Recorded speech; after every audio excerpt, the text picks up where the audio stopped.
Previously, I talked about the state of PC gaming and there being too many launchers.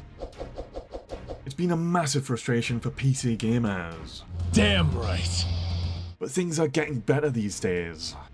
What do I mean by a launcher? Basically, for PC gamers, launchers are applications that manage and launch your games. You've got Steam, Epic Games Launcher, Battle.net, Ubisoft Connect, Rockstar Games Launcher, GoG Galaxy, Amazon Games App, EA App, Xbox App, and so on and so on. There really are so many different launchers your taskbar could explode. When you buy a PC game, it'll be connected to one of these launchers.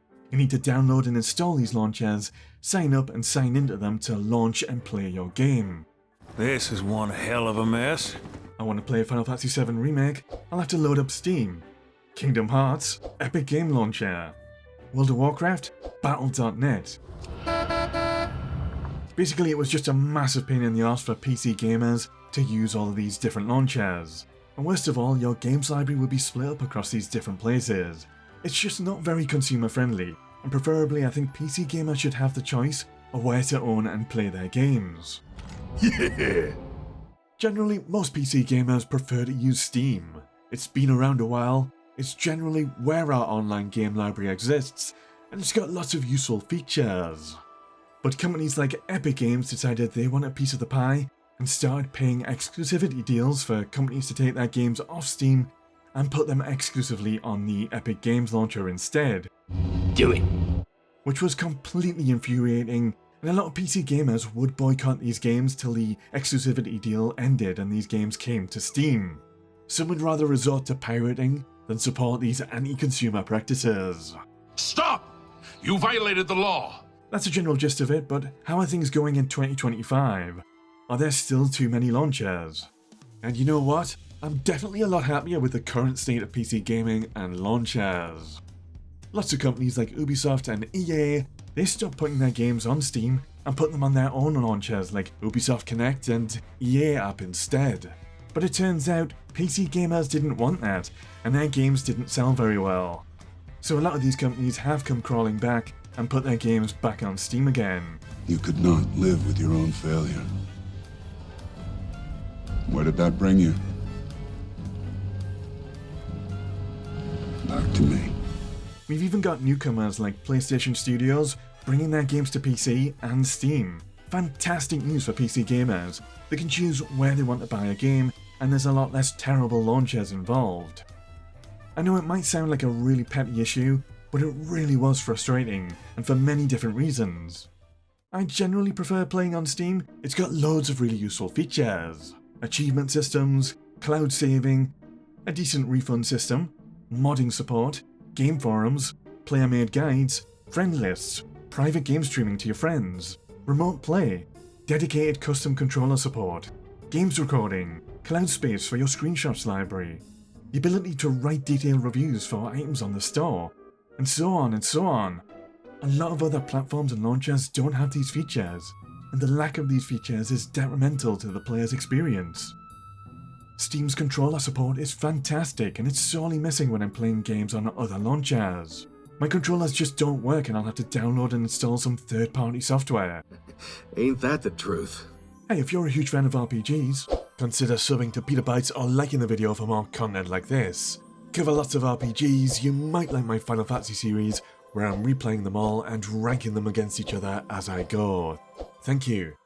So a big reason a lot of these games companies took their games away from Steam was the 30% split.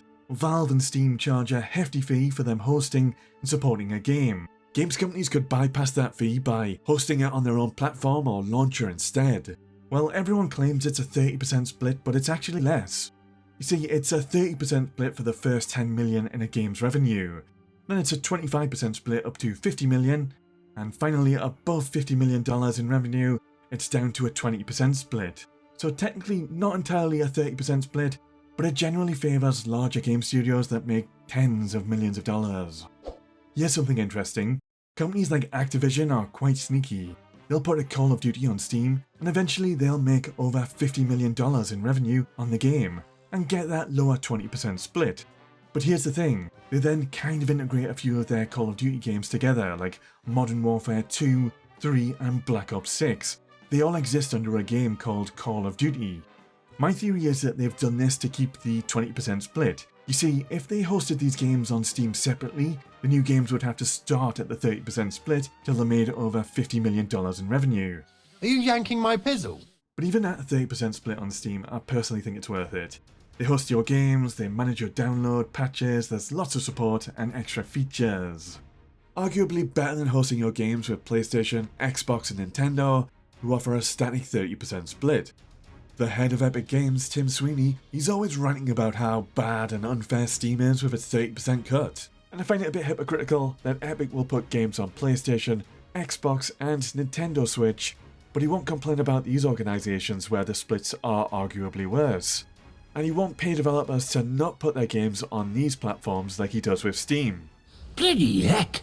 Things are a bit better now. You'll still get Epic Games buying exclusivity for games, they still do it every now and then, but they've calmed down. The last one I really noticed was Kingdom Hearts. It was exclusive to the Epic Game Launcher for 3 years before it came to Steam.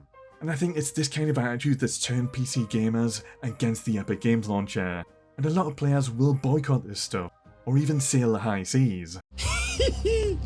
Some companies are still doing this really annoying thing where they sell their game through a store like Steam, but still require you to use their launcher like Ubisoft Connect. Basically, you launch Steam, launch the game, which then launches Ubisoft Connect, that then launches your game. You can then finally play your game after you've signed in and done loads of bollocks.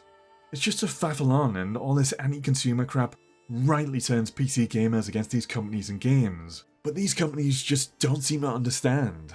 Another shit atop the pile then. Now obviously Steam is my preferred platform, my preferred launcher of choice with all its fantastic features, but there's one other launcher I want to mention, GoG Galaxy. They actually do a few unique things.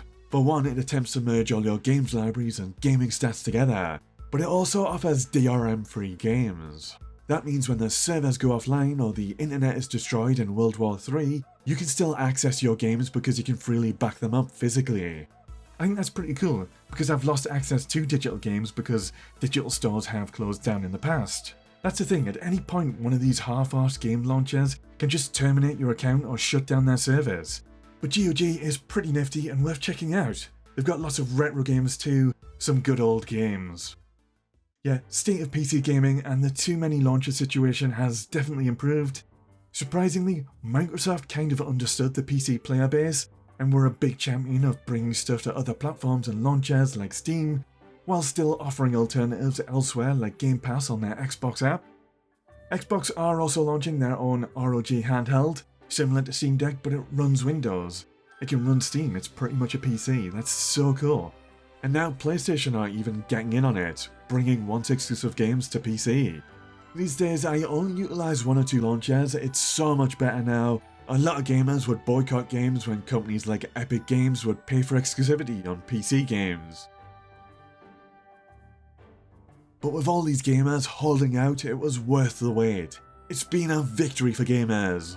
PC gaming is in a much better place now. Hot damn, we are good! Alright, have a good one.